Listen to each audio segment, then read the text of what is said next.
What is going on, everybody? Welcome back to I don't even know what are we calling this, Gary? Do we have a name for this yet? I don't think so. Just Leave recap? put in the comments what special name we should call this. Yeah, or maybe not. Maybe it's just a recap show. Maybe we Yeah, don't need a special name for everything. Disc, or disc light. golf does disc golf does love their does love their nicknames when it doesn't necessarily need to happen. But to answer Chris's question, who is quickly into the chat asking where was round two recap. To be honest, Chris, I kind of did a lesson my mom taught me. If you don't have anything nice to say, don't say anything at all. I did. There was nothing left for me to really talk about after round two. I think we have some storylines that are developing now, going obviously into the final round that we can discuss today. But round two, kind of exactly what we expected after watching round one coverage. What would you say? I guess is kind of wrapping up round two. Yeah, I mean, similar opinion here. I feel like what we did was what a lot of people did was after watching round one, they're like, I'm not going to need to tune in until a little bit later here. So we don't have to do anything until round three. And then afterwards, like, oh, shoot, there was an ace on hole 18. Let's watch all the highlights of the round and move on from that. So, yeah, not a lot of narrative or storyline being built in round two other than just who's going to be the next 8 people in contention at the end of that round. Well, let's start off today with FPO actually, because I think FPO is a little bit more interesting. I haven't been able to obviously watch as much because, they're teeing off, I think, at like 2 o'clock in the morning or something, my time. Yeah. But from what I see, it does seem like this course has a little bit more of the score separation.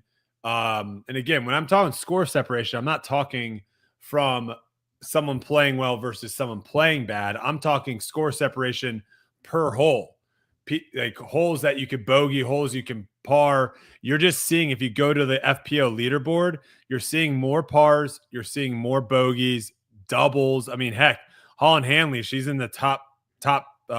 She's in 6th place, I think, right now, and she had 2 doubles and a bogey in her round today. So I think you're just seeing more stroke differential per hole in the FPO. And I think a lot of that has to do just with the distance, right? The distance is just a better distance, I think, for FPO this course than for the MPO side. But let's just talk about it right away. I mean, Kristen Lott doing her best right now to silence the haters or silence the people that are maybe, and to be fair, I mean, I don't think she might even say this too. I don't think any of the criticism that Kristen has been receiving over the last couple of weeks has been unwarranted. Like, she just flat out hasn't been playing well, hasn't been putting well. And she put together a great round today, shooting 8 under. She's 15 under for the tournament, currently in the lead over Silva by 3 shots. A much better day on the putting green, making 8 of 10 inside of circle 1 and 2 out of 4 inside of circle 2.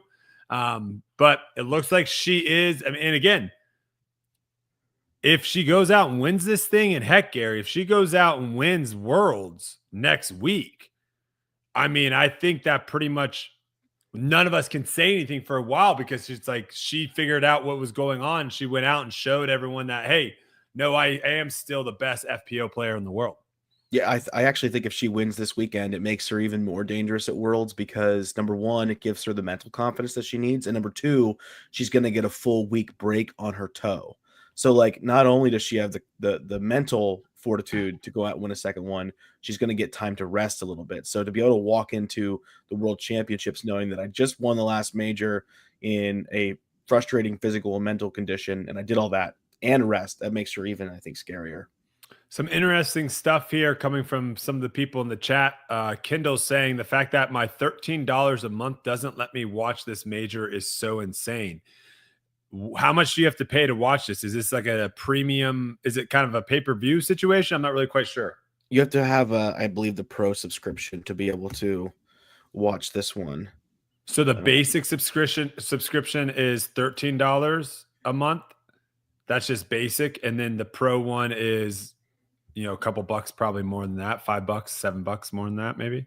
Yeah, it's a little bit more. I think I'm looking at mine. I think I might have one of those discounts because of being a PGA member, so it doesn't apply.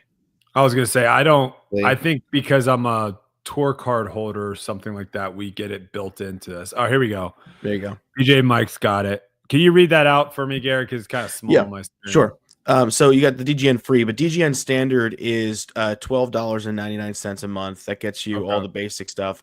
But for the DGN Pro, that's $19.99 every month, and that gets you the live coverage of the PDGA Pro major events, including the European Disc Golf Festival and the USDGC.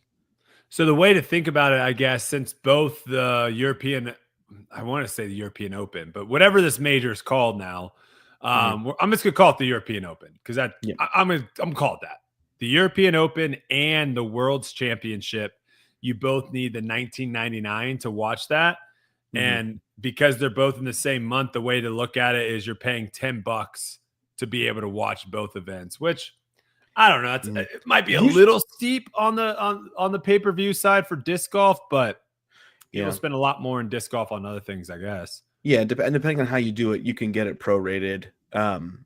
You can get it Oh, prorated okay. down. It's like I think last year I paid like $3 to watch USDGC because it was I already paid for the month and it was prorated up. So if you're careful with your timing of it and you change your subscription after the event's over, it's not a terrible cost, but it does bring up a good point of like where's that balance between growing? We already have a lesser um, viewership because of the time frame during the week. Do we also now pile onto that by the fact that you can't watch it because it's behind the next tier, but at the same time that money has to be coming in? It's a definitely tough spot. This guy just said that he pays for pro so that he gets to see more shots. Um, and apparently they just show the scores on loop during commercials. They actually don't show Yeah, shots, which that's tough. That's tough. That's yeah. There's I would assume the non-commercial. I don't watch the non-commercial one. I don't know if I actually have access to that one.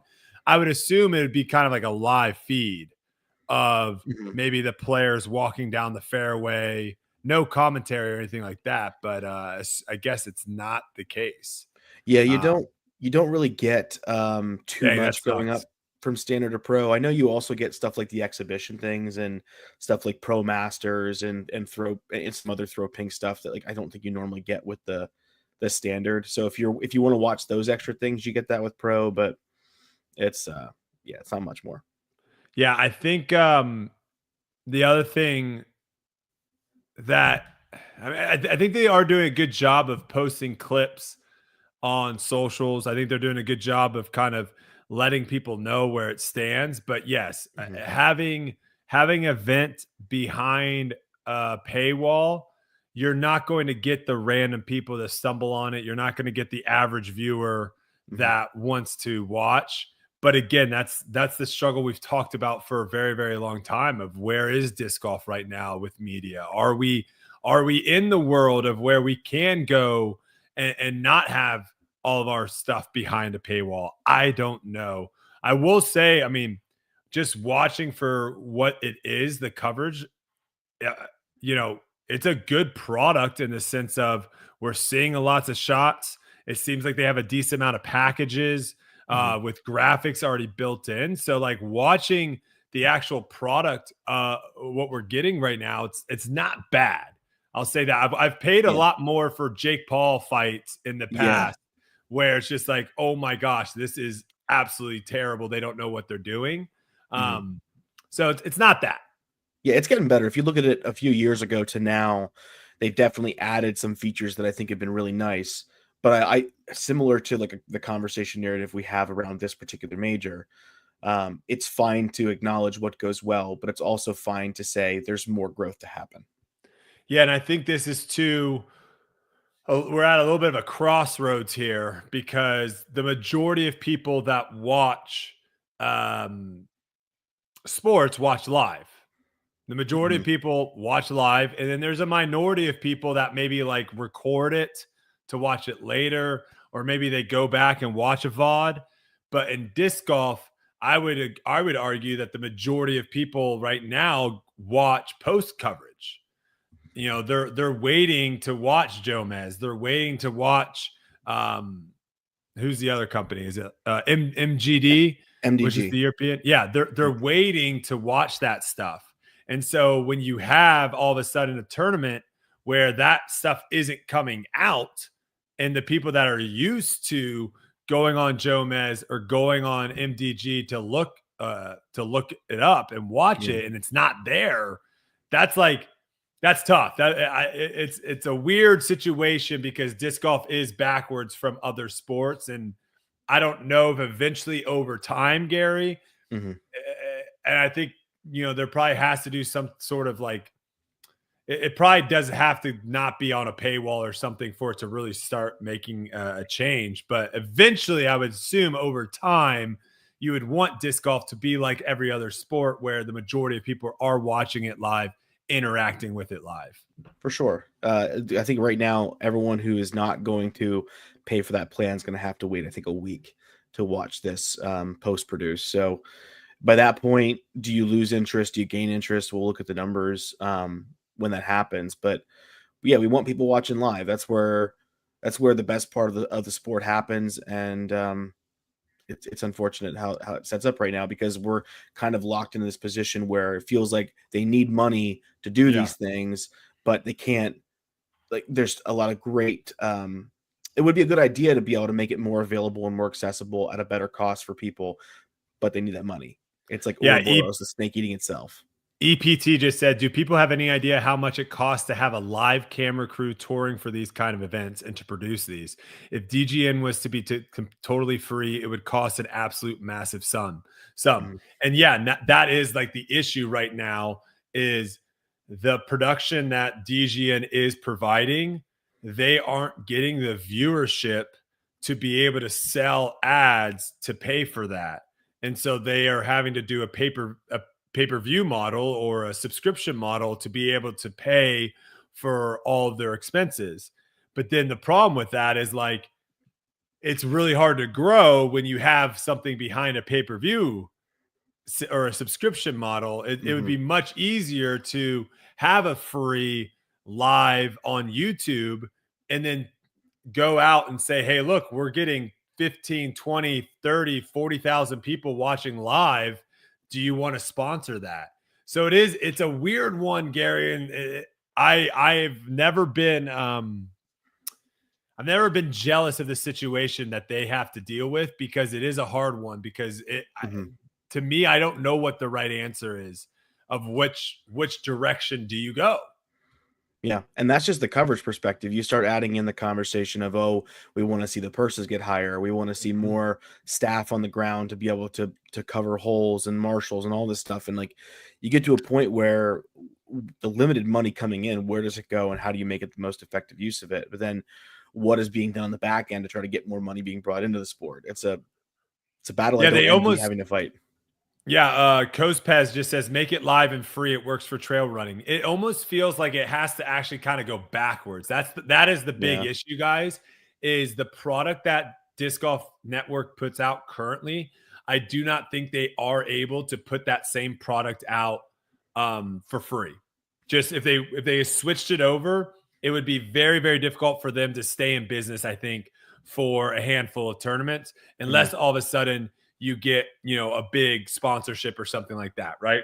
But you really can't count on that.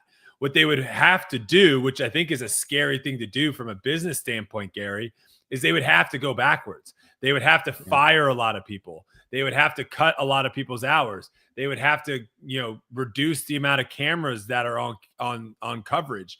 They would have to maybe get rid of all these commentators and just have a commentator.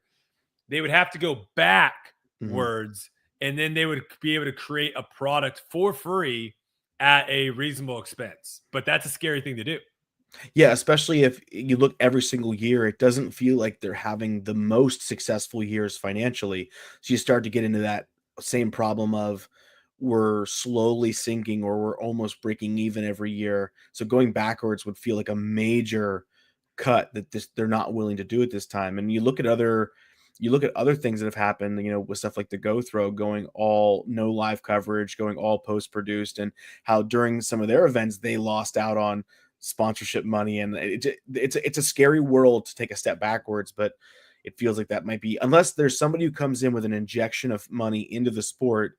Even then, I'd be wary of how we use it, because I don't know that we have all of the great decision makers to make the most use of that kind of thing. Going backwards is just a super scary thing for those involved right now. Jeff says there are so many ads in the live. What about the latest revenue? They would still have all those ads in YouTube. So, Jeff, one thing to take note is when you're watching, let's say you're watching. Well, Jeff, you let me know. Jeff, what sports do you watch? I won't want to assume. Jeff, in the chat right now, what sports outside of disc golf do you watch? We'll see. Yeah. Any guesses, Gary, what he's going to say? I'm going to say surfing. Oh, surfing. He's definitely a what is it into the net slam ball or whatever. Oh, pickle. You think he's a pickleball? Maybe no. The one where NHL. Oh wait, no, that's what Toe says. Oh, he watches none. None. Dang it, Jeff. Okay, well, Jeff, we're gonna assume you watch the NFL. Let's just assume you watch the NFL. You sit down, you're watching the NFL. When you turn the TV on to watch the game till the very, very end, when you see every commercial that is being shown to you, each commercial is getting paid for. Each of those spots has been paid for. Now, I would have to make the assumption. I am assuming here a little bit, but I would bet a lot of money on this that hasn't changed based off of what I know from the past. In the past, oh, wait, here we go. The NFL recently finalized new media rights deals that will see the league earn over $10 billion per season, totaling $113 billion over 11 years, extending through this. So that's just them. That's just the rights for it to be shown on those. That doesn't even take into account. Oh, well, and then I guess CBS, ESPN, and Fox, they're all selling that ad space. And my guess, if they're paying this much money for the rights to watch the NFL, they're making crazy amount of money off that. But my point is this, Jeff, is when you're watching DGN and you're saying there's tons of ads, right? And there are a lot of ads. Those are not all paid for. If we right now, me and Gary said, hey, let's come up with an ad and let's pay Disc Golf Pro Tour to show that ad, we should be able to just pay like a one-time show fee, right? Just a one-time show fee. But they don't have enough ads throughout the entire broadcast. That's why you're seeing these ads multiple times. And really, like, if it was me and Gary, I wouldn't want my same commercial. I wouldn't want to pay, let's say this, I wouldn't want to pay a premium to have my same commercial shown 10, 15, 20, 30 times throughout a broadcast. Because at a certain point, people are going to be like, all right, I get it. Dude, I don't want to see this commercial anymore. They'll get pissed off at me. But also at a certain point, you're just literally slamming it at the same people. You're not really reaching a brand new audience. I'd rather span that across different games, different programs, and make a lot more money that way. And so the way I saw it back in the day, and I'm sure it's the same way, is let's say they have 100 ad spots. They are only selling 20 or 30 of those ad spots. And so instead of just having blank space or nothing to show, they just re-show the same ads. So that's where it's like they're not really getting a ton of money for that. Yeah. Some of these ads we've been seeing for 2 years now. Yes. It's been the same ad. Same ad. Yeah. It's the same ad. Nothing has really changed. All right. Let's get a little bit back to the FPO side, though. So Kristen has a 3-shot lead going into the final round. You have Silva there at 12 under. You have Ella at 10, Valerie at 10, and then Missy at 9. Holland is sitting there a little bit farther back at 8. What are your thoughts going into the final round? Who has a chance to win this? Is it literally Kristen's to lose at this point? What are we thinking? I think that as long as certain people are in the field and it's only 3 strokes, I wouldn't say this is like an 80 or 90% Kristen thing, but I would say there's probably a better than 50% chance that she goes on to win this. I think the interesting question is how far down the leaderboard can you go before you say there's no chance of a win happening? And for me, that maybe goes all the way down to Cadence and no further. But even though 8 strokes back, I don't know that Cadence can do that. So maybe back to Missy. So Kristen's first round was 1 under, right? Yep. And if you kind of look at everyone's like, it does seem like everyone has had kind of one Mhm. lackluster round or one round that just wasn't up to snuff. Yeah. Ella did go out and shoot 9. So I think that does show with her capabilities. That does show that someone could go out there and shoot maybe 10. I don't Mhm. know if I'd go past 10 though. Silva's been the only I one who's been like, I mean, she shot She's been pretty 3, consistent. 3, 5, and 4 or something like that. So it's been Yeah. kind of across the board for her. But I think that maybe an 8 or 9 or another 10 is possible. Um, My thoughts are I think Kristen or Silva have I think one of those two will win it. I yeah, think Holland, she's 7 back behind Kristen. I don't foresee Kristen going out there and laying an egg. Now, if yeah, she does, then we're right back to square one here, right? If she goes out there and lays an egg this final round, right yeah. back to square one.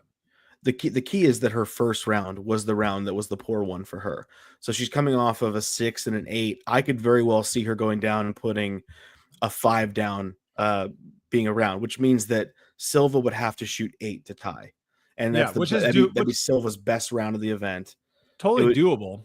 Yeah, that would mean Ella would have to shoot her best round at 10 under. Valerie would have to shoot her best round at 10 under. So I think if Kristen comes out and she puts down like a 6 or 7 under, I think she locks it up.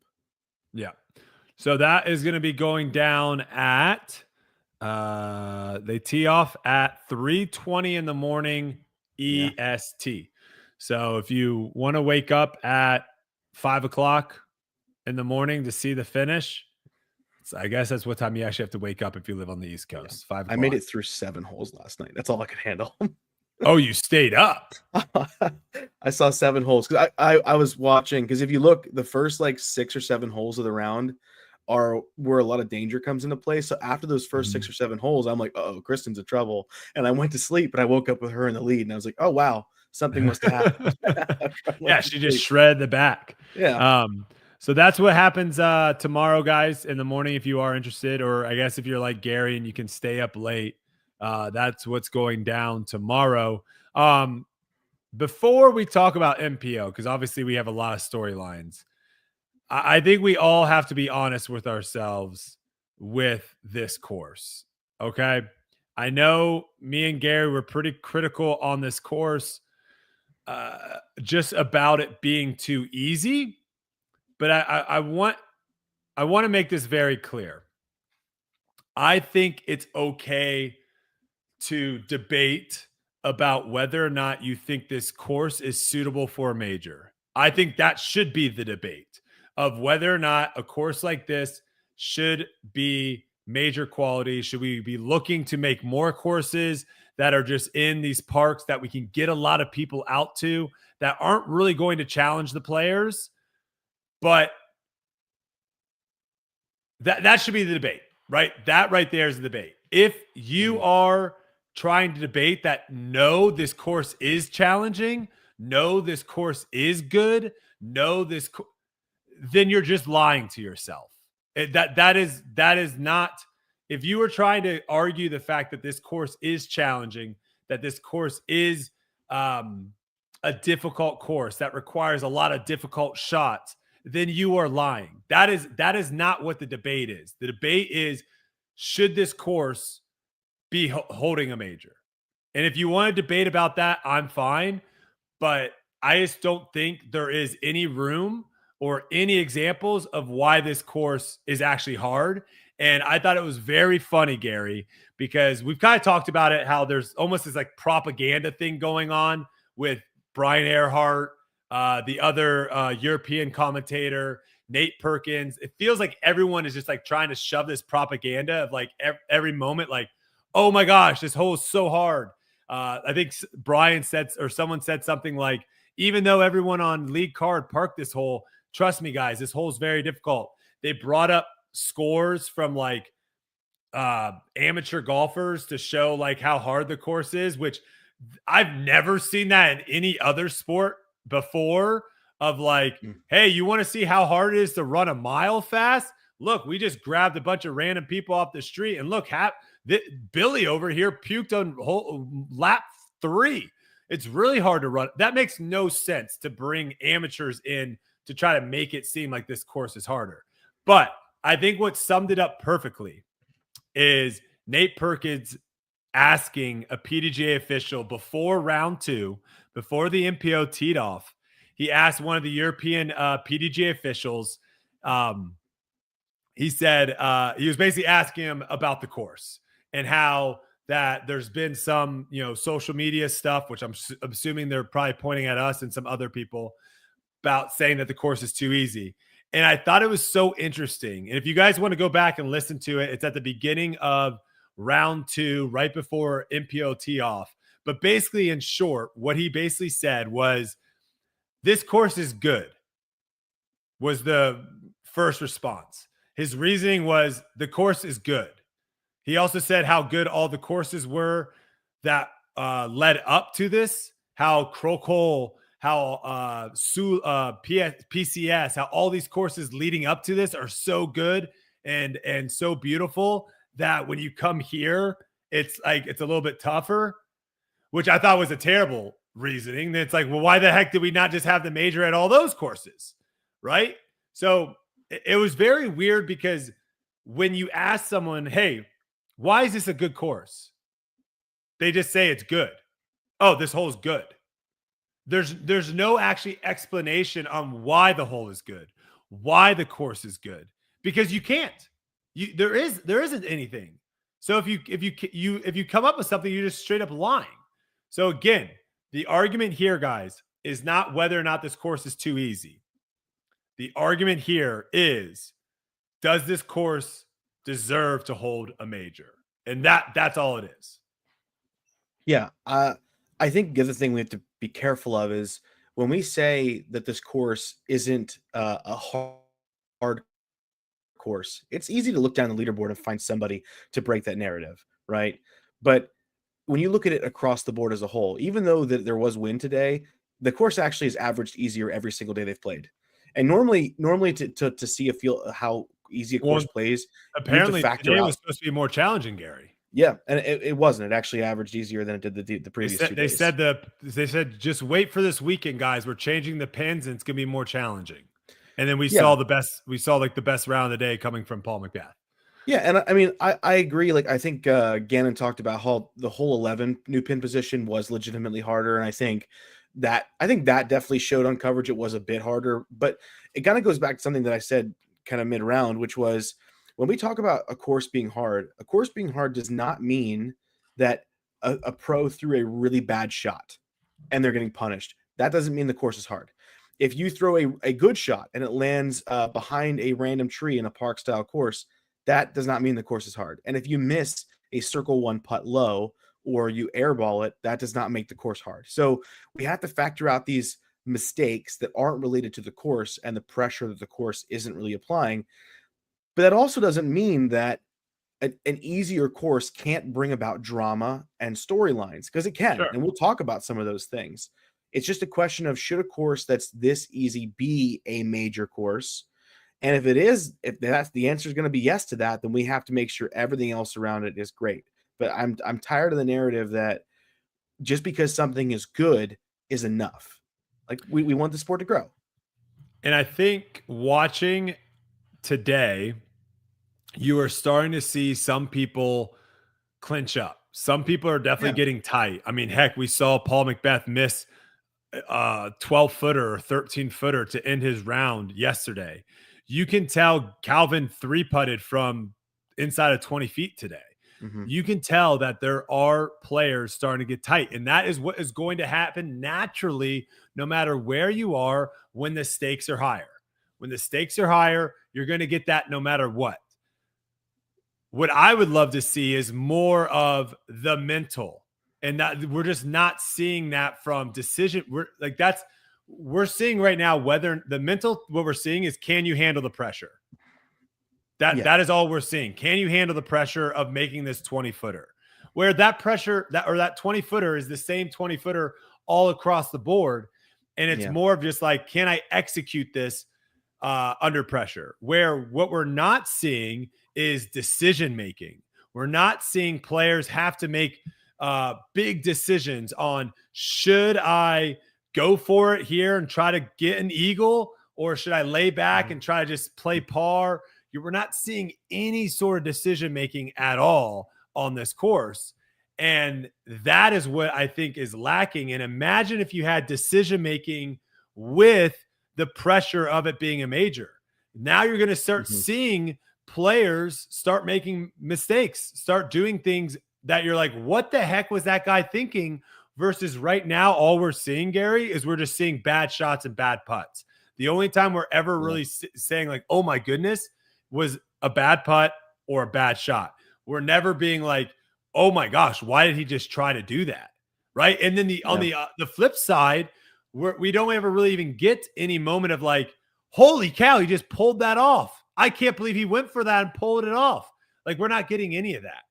Yeah. And it's just, someone said it's the consistency Olympics. And that's what I just don't want disc golf heading towards darts. I bring up darts a lot. I don't want disc golf heading towards darts where it's just who's more consistent, who can just hit the shots more. I think disc golf is so much more than that. And unfortunately, that's the way we're headed with this major. Yeah, especially 4 rounds of the same course. I could see an argument where you could put a course like this combined with another course that is a little bit on the harder difficulty and kind of see how pros handle the back and forth of the different kind of style of play and that stuff. But one of the big things for me was that there are moments during the round where they'd have a tee shot and it'd be like, oh, that's not going to put him in the right spot. And they still birdie the hole anyway. Yeah. Because there really wasn't too many places that were actually punishing on the course to be in. It didn't feel like at any point in time that the course is what created decisions to be made. And the course is what made mistakes happen. Most of the mistakes that happened were because the player just made a bad shot. And that happened a number of times today. And you're going to see that on every course. Yeah, we saw that with Isaac today. Isaac did not shoot less than yesterday because the course was harder because of the new pin positions. Isaac shot worse today because he threw out of bounds 3 times and he missed stuff 3 times, a couple times. Yeah, he played bad. Isaac played very, very bad today and shot 9 under. Yeah. I mean, that just the big difference is when you play bad on a course that requires decision making, it forces you to press. It forces you to try to get more because you're like, I got to make up, and then all of a sudden you can see bigger numbers. So I don't know. I can't think of too many holes on this course where you could play differently, where you could play more aggressive or less aggressive and get too much of a different outcome. Like there's maybe a couple where you could probably get a longer drive and makes your approach to the basket a little bit easier on your second shot. But it feels like most of the holes in this course are step up, throw the shot the hole requires, and just hope that you can keep doing it over and over and over and over and over again. And it just, and you hear the narrative coming out of the post show and a lot of stuff, how tomorrow it's all going to be about who doesn't make any mistakes, because mistakes are going to be what makes the big difference. And it kind of goes back to our conversation about hole 18 in the playoff was we don't want to watch a sport where the team that makes the fewest mistakes is the team that wins. We want to go out and see people take it. We want to see people do that impressive, incredible thing and take a moment and make a decision that's a little bit more aggressive or something like that. So, yeah.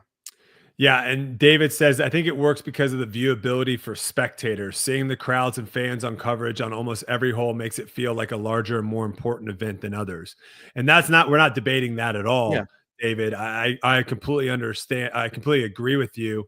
And I think, too, it's a testament that this tournament last year, when it wasn't a major, everyone came back and said, that is what our tournament should be like. That was incredible. And it wasn't a major last year. So like that's just where, the argument is not, hey, are the people in Estonia doing a good job putting on an event? That's not the argument. The event is incredible. The event is incredible. The argument is, what if the course was harder? Would this be even better? Would it be even more entertaining to watch? What if this same level of effort was put into a course that was a bit more major appropriate? Because that's the point. Everyone's going to come away from this saying like, oh, these guys, they can't stand this course. They can't stand this major. But it's like the effort level being put into it logistically, it's a really incredible event. But doesn't mean we can't take it somewhere else and make it an even better event. And here's the thing. I get it.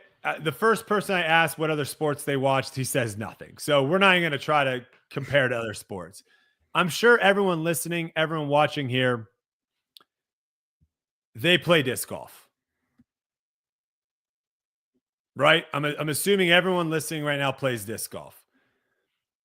I hope we can all take a step back and realize the difference between stepping up to a hole on your local course and saying, this is a hole I have to birdie. Like, this is the easiest hole. I have to birdie this hole. I have to. We can all understand the pressure of that shot is vastly different than a hole on your same local course where you're like, hey, if I throw a bad shot, I'm losing my disc. My disc is gone forever. I'm throwing it into the water. I'm never seeing it. Those two pressures, yes. Are they both pressure? Yes. But I think we can all take a step back and realize one is vastly different than the other. And what this course provides is they provides all the, I have to birdie this. I have to be perfect. I can't mess this shot up. And the other one is much more of the, oh my gosh, this is a super challenging shot. I hope I can execute this, right?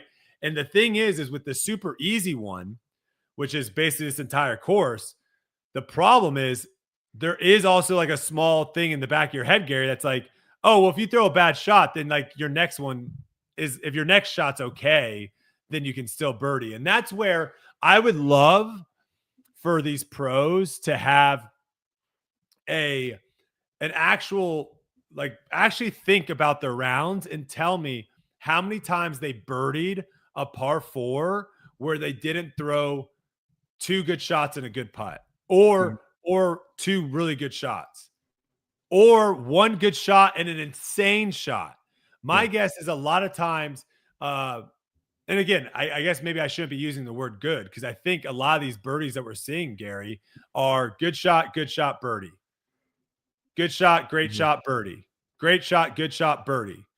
And I think if we can force where it's great shot, great putt, birdie, or great shot, insane shot, tap in, birdie, to me, that's more exciting. After second round, Isaac said, on these par 4s, you just need 1 good shot to birdie. And Gary, here's the thing, brother. That to me is why disc golf makes absolutely no sense. When you step up to a par 4 in golf, you have to hit either a good shot and then a great shot to birdie, or if you hit a bad shot, you have to hit an insane shot to birdie. And heck, if you hit 2 good shots, Gary, you might not even par. Yeah. 2 good shots might not even par. And I get it, guys. It's a different game. I understand it. But the thing is you're messing it up when you're making these par 4s to where you just have to throw 1 good shot and you get a birdie. I hate that. It just doesn't.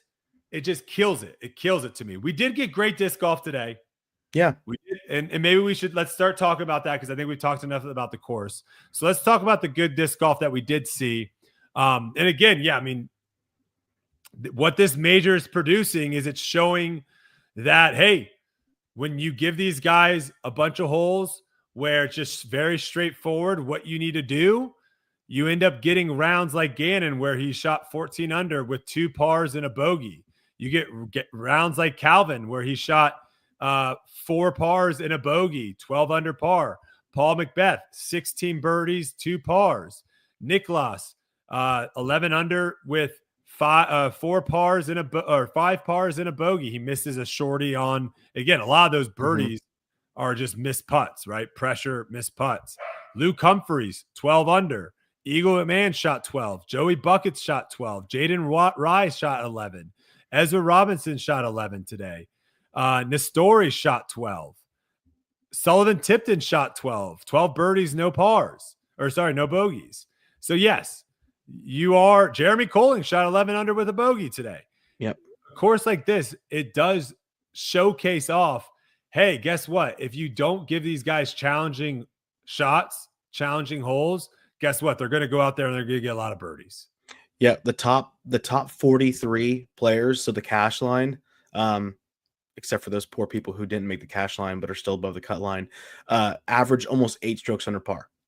Top 43 average 8 strokes under par. just goes to show you, like that's a lot of players shooting really well. And I think like there are moments when even they talk about the new pin position on 11. Like if you look at how that laid itself out, you're talking only a tenth of a stroke difference between rounds 1 and 2 and round 3. So it didn't really actually make that big of a difference.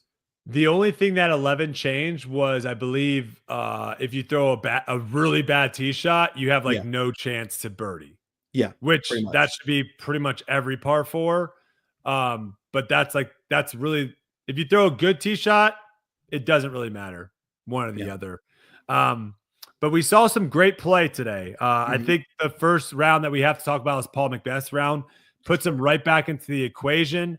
Now, do I see Isaac get, the three players that are above Paul right now, Isaac, Gannon, and Calvin? Paul said that he thought he needed to shoot 15 under to win this thing. Mhm. So he's one better than that. So if Paul goes out and shoots 14 under, that means he shoots 47 under. Do we see Gannon or Isaac not shooting double digits tomorrow, or Calvin not shooting 11? Yeah, I don't think I do, because to me, it's like those are your two groups. You got Gannon, Isaac, and Calvin, who I would say right now, any one of those three could win this. And then you need Paul, and you have Niklas and AB, who exist in that world of, if they go out and they shoot out of their minds, and the other players don't shoot as well, they could win this. But I I don't don't know that see all I three of don't those see guys I mess up. don't see 48 being the number. I think you got to get to 50. I think 50's a And if number. and if 48 is the number, it means like weather came in, it got windy, Yeah. and Paul, Nicholas, and Anthony probably shot 10, right? They're Mhm. not going to shoot 15 under or 14 under.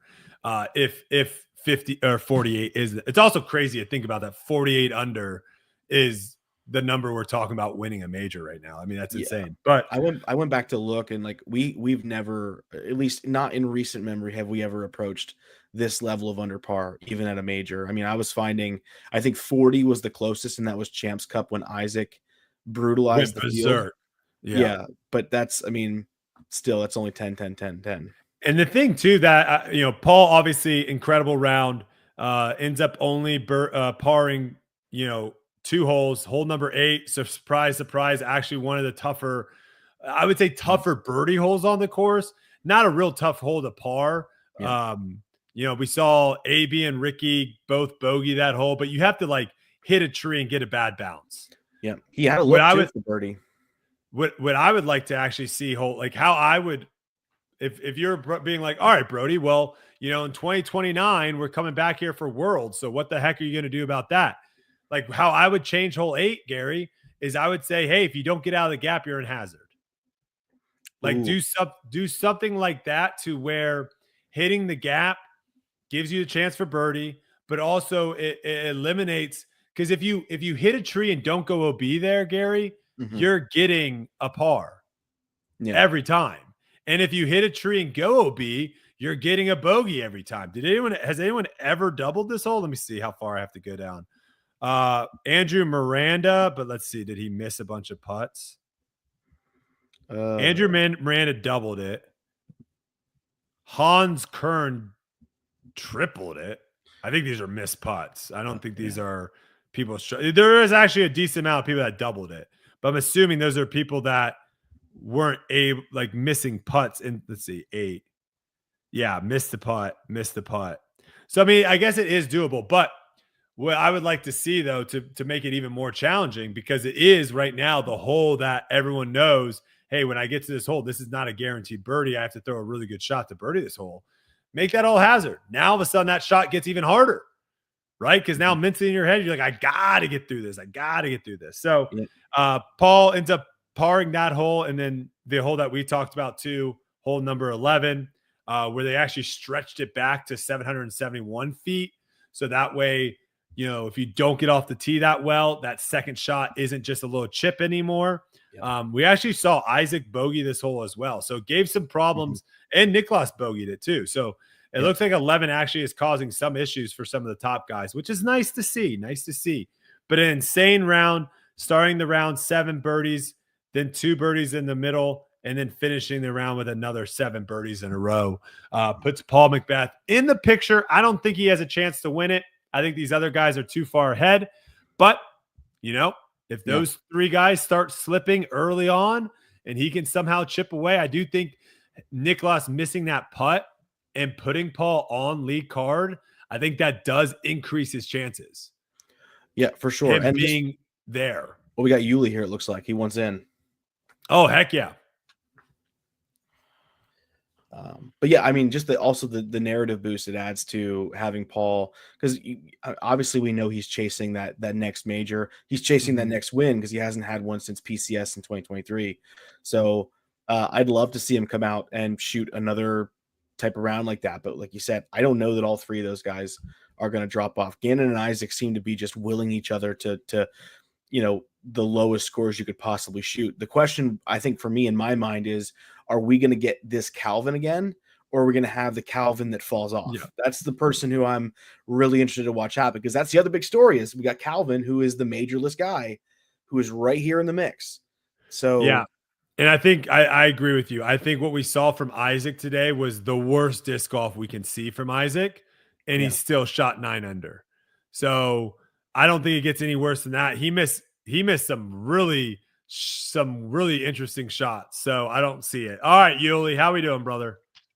Good to be in. Good to be in. Sorry, I was late. Do I need to check? Made the cut. Hey.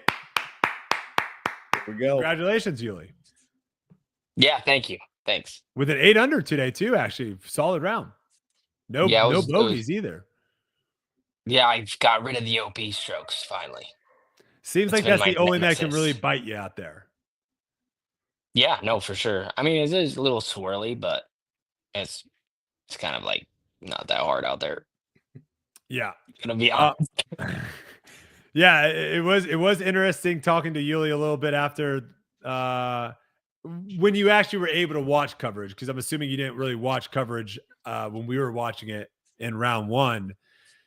You can kind of see a little bit about what we were talking about watching the actual coverage itself, of where, yes, is tomorrow going to be exciting with Gannon, Isaac, and Calvin firing all cylinders. And then you got Paul McBeth trying to nip him at the butt. You got AB, who could go out there and shoot 17 under, 16 under to put himself maybe in the position.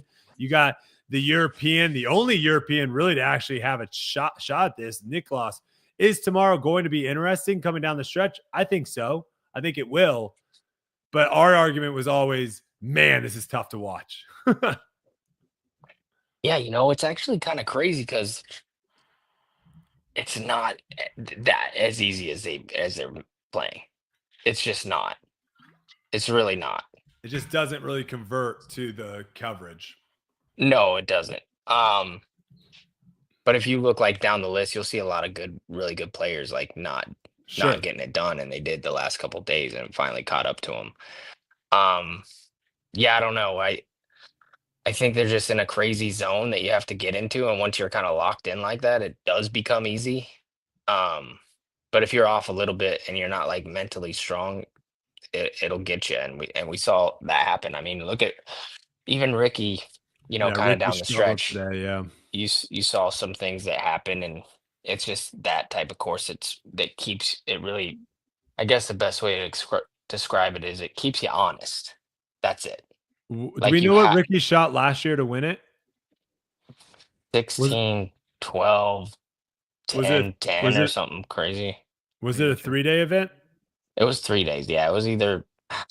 What did he shoot the final round? Because he's at 20. He's at 27 under right now. For between the first 3 rounds.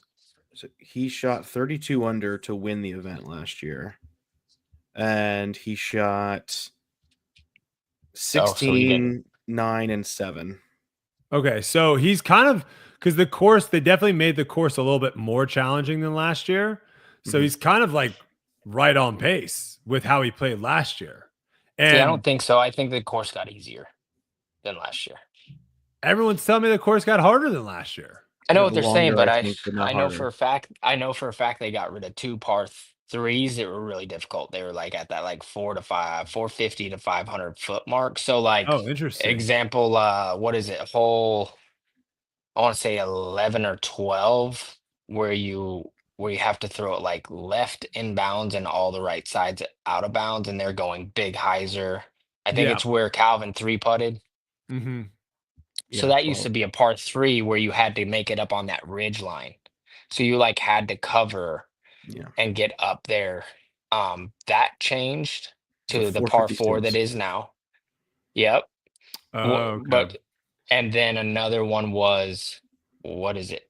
14 changed. And so that was another like really tough get as far as a par three goes. And I would argue that being where the par four is, first of all, it takes away from the as many bogeys, I think. Mm. And the way the guys were describing that I talked to was like, hey, this is one that I knew I was going to get on the field because not everybody was birdieing it. Gotcha. Okay, so looking at Ricky, he has currently 7 OB strokes. And if you compare that to the guys that are leading the tournament, Isaac had a couple today. We got Gannon with 2 OB strokes. Isaac had 3 today, but had 1 prior. So Isaac's at 4. And Calvin has not thrown OB yet. So, looking at that, I think that is really the big thing with Ricky. Kind of just watching him today, Yuli, it just seems like this course, the way that it is set up, of where if you do shank a shot, if you throw a really bad shot, you're going to go OB. And that just seems right now it's kind of biting him a little bit more than some of these other guys that maybe their worst shots aren't super off the line. And so they're still able to stay in bounds and maybe even pick up birdies on a lot of these holes if you just stay in bounds. Mm-hmm. Yeah, I would say that, but I think actually even more, what's more important is making everything 40 and in. All the strokes that are kind of being left out there to me are mistakes on the greens. So AB was doing today. I think he missed a couple short putts. He had 3 of his 5 OBs today. Exactly. I feel like he'd be right in the mix if he would have cleaned that up a little bit. Yeah, Exactly, Ricky's missed 5 putts inside a circle. Which is, I mean, again, kind of easy to do, like you said, because it did look like it was a little bit windier today, Yuli. Looked like it was but that's where you gain them. I didn't see Isaac miss very many. No, the whole week. Yeah, I mean, he's also throwing just inside a circle all the time. He's only had but you got to make those. See, that's the thing. Like he is whenever he is at like circle's edge, he's missed 4 inside a circle. But I think just the lack of OB as well as he's probably had more looks. I mean, he was terrible today. Watching him, I think he'd be the first to tell you that. And he still threw it inside a circle 2, 14 out of the 18 holes in regulation. He's looking at birdie 14 times, and he played bad. The three of those misses were because he went OB. Yeah, and what he did every single time he got a bogey, he followed it up right away with a birdie, and he always limited those bogeys to bogeys. So even when he missed short on 9, and he still had to go to the drop zone, he was still able to at least pin that to give himself the tap in for the bogey, as opposed to letting any pressure get into him. So I would say even though he played poorly today compared to previous rounds, at least it seems like his mental is still in a decent place. Veer wants to let us know too that it usually is very windy, and this year at the course it's been unusually unwindy, lack of wind. So maybe we'll see some wind tomorrow, and all of a sudden this course, because I could totally see this course getting a lot harder if these guys, because you start looking at hole 1, hole 18, hole 11, the long par 3, that's hole 13. 9's another one. 9 is another one, yeah. Of where all of a sudden, Yuli, you start adding in a decent amount of wind, starts making you a little unsure, because a lot of these guys are throwing 30, 40, 50 feet wide of OB. They're swinging these discs way OB and having them come in, and all of a sudden you get some big wind. it's a lot harder to be like, I need to throw this 100 feet right of OB, right? Yeah. And so maybe tomorrow we might see some different scoring if the wind. I don't know what the wind looking like. I think it's just going to be the same, honestly. Okay, so then we're just gonna see 15, 14 under pars out there. Who do you like though? We were kind of talking earlier, Yuli, about how far back is too far back with Gannon, Isaac sitting at 37 and Calvin at 36. Do you think anyone outside, and do you think Paul, Nicholas, and Anthony have a shot at 33? Because after that, it drops to Luke Humphreys at 29 and then Ricky at 27. What are your thoughts? Yeah, I actually like the second card a lot. And the reason I like it is because there's going to be a lot more chess match going on at the top. The big stroke swings and everything at the top are going to feel like a ton. And that's kind of what the second card doesn't have to really deal with, is if one of those guys can get really hot and do like what Macbeth did today, lead card will feel it, but they won't feel it till late. And so that pressure is I think a big time factor here. Because early in the round, you miss a couple, it feels like a ton. And if you can do that kind of under the radar, like second place, all of a sudden you might be pretty close to them coming down the stretch, even though they have more holes. And then when they're playing each other, trying to get the birdies for the win, like all of a sudden there's a couple misses and you think, oh, I don't have to get this one. I don't have to focus as hard, or maybe a par is good type thing kind of down the stretch. That kind of shrinks as the holes run out, if that makes any sense.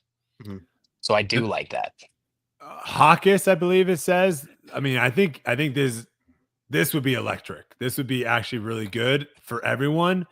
He says Paul's going to shoot 18 under and still lose. I think if that actually happened, I think that would be great, because you would have all the Paul fans be like, this is so stupid. Like, he shot perfect. What is he supposed to do? And it would force maybe them, because we're coming back here. We're coming back here multiple times for more majors. I think it would force them to have to start thinking like, do you want someone to shoot a perfect round the final day that is in currently that's in fourth place and not have a chance to win? That seems kind of wild to me that you could do that. And the crazy thing is he could lose shooting 18 under, because Gannon could go out there and shoot 15 under and beat him by one. Just crazy. Yeah. You know, if I were to guess, I would think out of all the people there, whoever shoots 15 will probably have a good chance to win out of all 6 of them. I think the 15 probably gets it done. Either way you look at it. Yep. It should be. I don't see a crazy battle where it's like 14-15 by just everybody. back and forth.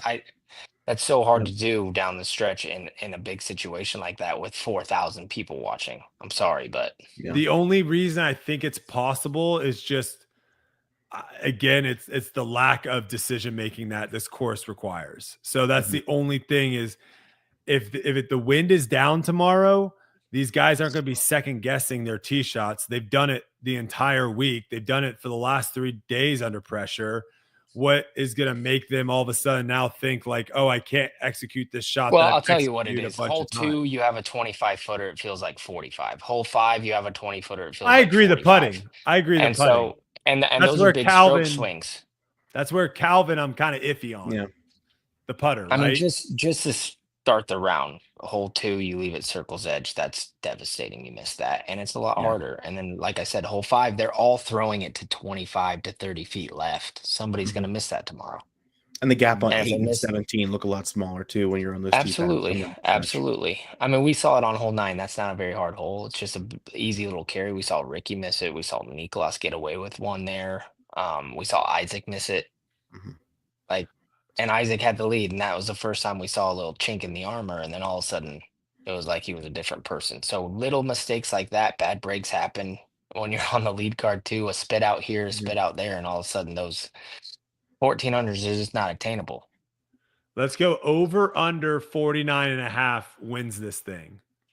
Do you believe over under 49.5 is going to What be the is it winning at? score.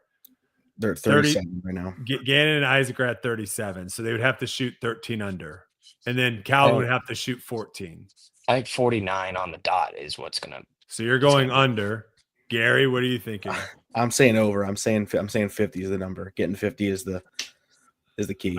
I'm going over as well, but I think 49.5. I think that is the betting line. I think that would be what they would put out there for you. All right, what's the best story? Paul win, Ricky win, which is not possible. So Paul win, Calvin win, Isaac win, or some other first-time winner, which I guess would be like I guess the only other first-time winner would be AB that I think has a chance. Nicholas. Well, he's won USDGC. No. Did he not win USDGC? No. Am I crazy? He came in second to he missed that big putt on 15 down the stretch against Nicholas doesn't have a major either. Wow. Yeah. Okay. No disrespect to Luke and Ricky and Mari and Lori, but a course like this, you're not going to be able to come back and have 10 shots on the leaders. So what do you guys have? What's the best storyline that we can get tomorrow? Yeah, I think the first time winner is always a big storyline, but I think even on top of that is probably has to be Isaac just being the major guy. I mean, it's just incredible what he's doing. Going into Worlds. He's like the Brooks Koepka of the PDGA. You know what I mean? He just like steps up and all of a sudden he doesn't care and he wins those things. I think that is, but of course, I think the biggest storyline would be if Paul could somehow reel them in and even just being in the mix would be huge for the excitement of everybody. Yeah, that might be the biggest story just because he'd have to also get back 4 strokes and take the win, which would be his first win since 2023 and the major drought. So it's probably a combination of that or Isaac with the potential for, leaving all the majors open this year. I mean, it'd be great to see Calvin do it, get that monkey off his back. But at the same time, do you want your first major to be the one that everyone's saying was super easy? Well, I think the maybe the one I'm maybe rooting for the most, I think would be if Calvin just went out there and just said, "I'm the guy," and he went and took it. My internet went out. We can still hear you though. Oh no, we can't hear you anymore. Good old European internet over there. Mm-hmm. I think the biggest storylines would be obviously Isaac winning, going into Worlds. Is he going to win both of them? I think obviously Paul winning. Since he hasn't won, I think what was it, 2022 Worlds was the last major he won. I believe. Was it 21 Worlds? 22. I think. And then obviously it would have to be a pretty epic come from behind win. It would probably be something it would probably have to come down to the last couple holes of him probably birding and someone making a mistake. And then I think, Nicholas or Anthony getting the first one obviously would be a big story. But Calvin going out there, and just he's been the most I say that. He hasn't been. Gosh, what Calvin are we going to see tomorrow? Because he's got 2 solid rounds under his belt and 1 okay round. But he hasn't thrown the disc OB. And on a course that just keep the disc in bounds, we'll see. I don't know. I'm rooting for Calvin. I want to see Calvin have to make like a 30-footer on hole 18 to win. I think with that new dart method that he's doing. And then he is have you guys noticed too? He seems like he's putting with more pace now. Yeah. It doesn't seem as pizza, he was always calling the pizza toss. Doesn't seem like he's really pizza tossing anymore. It definitely seems like I used to remember the sound of the chains when he would make a putt. It was definitely not that violent. And now he's starting to have that violent putt. Mm-hmm. Maybe it's because a lot of times for a while his misses always seem to be just a little bit low, so he's trying to add that extra bit of zip to it. And the miss that he had today was over the basket. Like it wasn't short into the basket. It was like he freaking juiced it over. Which one? He tried both ways on the same green. Yeah, that was Gosh, could you imagine if he would have made that first putt? He'd be in the lead by one right now, which would be Yeah. insane. So yeah, we'll see. Did you like this layout better, Yuli? Did you thought the pin locations that they had today made it for a better course than previous Yeah. days? Of course. Would it be like? Would it be a suggestion of yours just to keep it this way for all 4 rounds going in the future, or what? Yes. Yes, absolutely. Okay. All right, predictions. Let's go. Who do you have winning tomorrow? I'm having a comeback. I'm having a second card sneak attack. I'm gonna just say it. Yeah. It I'll seems let so you- outrageous. I'll let but you have it's anyone like, from the second card. I think that's fine. yeah, I don't know. It's got that feeling to me of, listen, you know how I don't think you guys understand how stressful it is to shoot 13. I don't care if it's at your local Muni course. No, we talked about that Getting earlier. 13 in a row all the time with no mistakes over and over, and then to do it at a major. And a lot of these guys, well, a few of them are trying to get their first. Isaac's trying to, carry that narrative of being that guy, and Gannon, we know how much he wants it, and so Macbeth trying really hard up there. When I think about that, the stress levels are going to be insanely high, and when they're insanely high, it opens the door for a lot of people. Mm. They're lucky that it's not tight. Mhm. They got a nice little cushion Yeah, yeah. on really the rest of the field. Yeah, I mean, it's those 6 guys. That's it. Those 6 Mhm. guys have a chance to win. Everyone else has kind of been separated. Gary, what are you thinking? Are you going second card, or you have to pick the person on the lead card? I felt like it was going to be Isaac partway through the round, but after listening to I think the maturity in Gannon in that post round interview, he just seems super locked in, and I'll go all chalk here, and I'll say Gannon takes the win tomorrow. I think he wins the duel. Yeah, I mean, you look at Gannon, he kind of I mean, if we started were off. betting on it, if we were taking bets, he's obviously the favorite. That's not like a wild take here. If there was, We're not asking for wild if they were takes. We're betting asking for on predictions.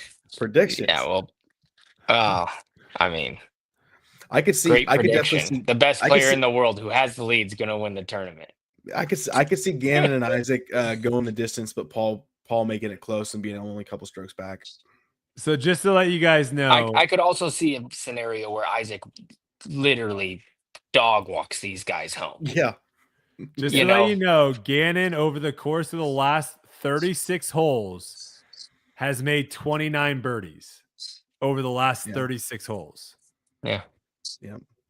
So To address- it is tough to pick against that guy when he's playing that well, and the course is just set up right there for him to go out and take it. Yeah. It's also going to take me 30 minutes to figure out the MPO King of the Hill. So I need Gannon to win to make the decision really easy for myself, because if Isaac wins, this gets complicated real quick. Yeah. Yeah. Yeah. And things obviously can change the next week. All right. Well, rounds go off tomorrow at 9 a.m. Eastern time. Are you guys finishing, Yuli, and there's like no sunlight out there? No, sunlight all the time. There's sunlight right now. Would it make sense? Would it make sense to try to push to push everyone's tee times back further, or no? For like, should that be something that they consider for viewers in the States? Because asking someone to wake up at 9 o'clock or 8 o'clock in the morning to watch, I don't think is a hard ask, but asking them to wake up at 2 o'clock in the morning for FPO, that's tough. So what are your thoughts on that? Well, they kind of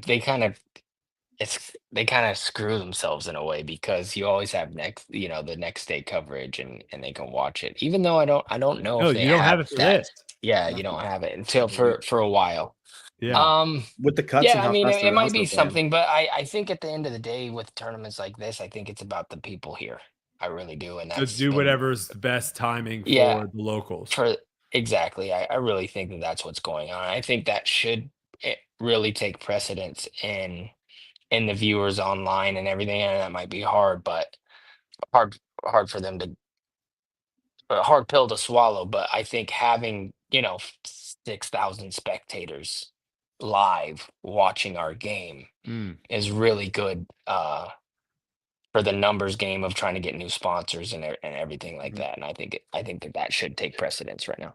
Was there an uptick of people today? Yeah. There was Yes. a little. You could notice it on the grounds. Oh yeah. Dang. Yeah. Tomorrow should be very, very interesting. I think there's gonna be a lot of people out there because normally European Open there is a decent crowd. Like when we were playing out at the Beast, there normally was always like a decent crowd throughout the tournament, but then Sunday always seemed like Yeah. everyone Yeah. out of the woodworks came out. So That's the last record we have. I think is like around just a shy of 6,000 at European Open. I think a year Pretty ago. sure they're is going to the- blow that away. is the here. record. there might be a lot of people tomorrow. So 8:00 in the morning, guys, if you're trying to watch this down on the Disc Golf Network, we'll see what happens. And we'll probably pop on here. Maybe tomorrow might be a little bit easier to get some of these guys to pop on and maybe talk about their rounds, talk about their tournaments. But we'll be back here most likely tomorrow to recap it all for you. And Yuli, appreciate you hopping on, man. Yeah. Good luck tomorrow. I mean, hey, you go out there and shoot. I mean, what's the number tomorrow? What are we going for? I'm just trying not to throw a B, man. You gotta try to beat Ezra. He's one ahead of you. I'm Try- just trying not to throw a B. I ain't got a number. I'm trying to PJ focus on Mike says throwing my 20 disc. under. PJ Mike's got you at 20. That won't do much for me, Pete. That makes me $600, man. Just don't let Sexton catch you. I'm Don't gonna let save Sexton that catch you. 20 under. I'm gonna save that number for some. Oh, for a- Sexton for a made bigger a cut. situation. Yeah, and Wow. so is Big Germ. That you got all three We're of you all at the three same score. 13 under. Yeah. But you're not on the same card. No, that would have been fire. I think I do play with Big Germ. Yeah, you and Germ go off at It's 6 a and Jomez 1. battle. And Ez, what a card. Yeah. Wow. Hey, guys, if you're in Estonia right now, or if you're near a train that can get you to Estonia, 6:00, I don't know what would that be? 12 o'clock. Yeah, noon. No, Noon 2. tomorrow. 2? 2:01. Yeah. Oh, you guys are 8 hours ahead? Yeah, it's 8:42 right now. Get to bed, sir. All right. Thank you guys so much for watching. I got Jomez coverage here in about an All hour. right, we'll get to bed after Jomez. That's the card to watch tomorrow morning, folks, right there. All right, good luck, brother. We'll see everyone See ya. tomorrow.